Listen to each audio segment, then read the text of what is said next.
অন্যান্য বিষয় বলার ইচ্ছা ছিল, যেহেতু সময় আমাদের কম, কারণ বিরোধিতা করার জন্য অর্ধেক সময় যেহেতু আমরা বিরোধী দলকে দিচ্ছি, আর ওনাদের জন্ম বাংলাদেশের বিরোধিতা থেকে, এটাই ওনাদের সৌন্দর্য, এটাই ওনারা করবে, এটাই স্বাভাবিক। এটা নিয়ে মাথা নষ্ট করার কোনো দরকার নাই। মাননীয় স্পিকার, আপনাকে আরো আসছে, হ্যাঁ, থ্যাংক ইউ।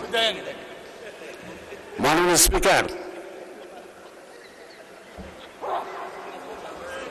আমরা একটু আগে আমাদের মাননীয় সংসদ সদস্য অভিজ্ঞ কয়েকবার আন্দোলিত রহমান পার্থ আজকে অর্থনীতির উপর অনেক সুন্দর বক্তৃতা দিচ্ছে। তার বক্তব্যে ইসলামিক ব্যাংক অর্থাৎ ইসলামিক সিস্টেমে যে ব্যাংকগুলির যথেষ্ট তিনি গুরুত্ব আরোপ করেছেন। স্বাধীন বাংলাদেশ, বাংলাদেশ ন্যাশনালিস্ট পার্টি, বাংলাদেশ মানে বিএনপি, যার লক্ষ্য, উদ্দেশ্য, আদর্শ ধর্মীয় মূল্যবোধ, এখানে পার্টিকুলার কোনো ধর্মের কথা বলা হয় না, যত ধর্মের লোক আছে তাদের মূল্যবোধকে আফরোল করা।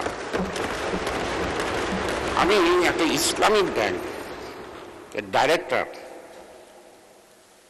এখন জামাতে ইসলাম করে, এক করতো না, তাকে একদিন একটা চাকরির জন্য বললাম যে তোমার ব্যাংকে একটা চাকরি দাও। বললো দাদার নামটা পাঠিয়ে দেন। নামটা পাঠিয়ে দিয়ে বলতো দাদা সরি, ও তো হিন্দু, এই চাকরি তো আমি দিতে পারবো না।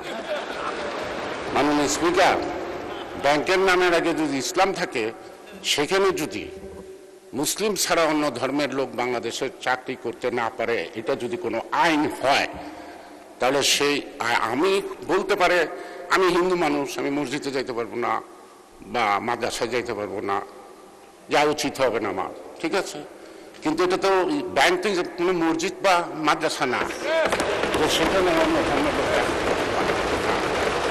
এটা কি বৈষম্য না ইনজাস্টিস? এটা কি মুসলমানের জন্য দেশ স্বাধীন হচ্ছে না? এটা সকল জাতি ধর্ম নির্বিশেষে এই ভৌগোলিক অঞ্চলে যারা জন্মগ্রহণ করছে তারা দেশ স্বাধীন করছে। আমি মাননীয় স্পিকার, আপনার মাধ্যমে এটার ব্যাখ্যা আমি চাইব, যেহেতু জানি না, আন্দোলিত রহমান পার্থ বলতে হবে এটার ব্যাখ্যাটা, এটা সত্যি কি না। যদি সত্যি হয় তাহলে ইসলামিক ইন্স্যুরেন্স, ইসলামিক ব্যাংক সব ইসলাম নাম দেয়, ইসলামিক সুইট, ওটাও আবার ওই সুইটটার দোকানের মিষ্টি কিনা খেতে পারবো কিনা সেটাও আবার জানা।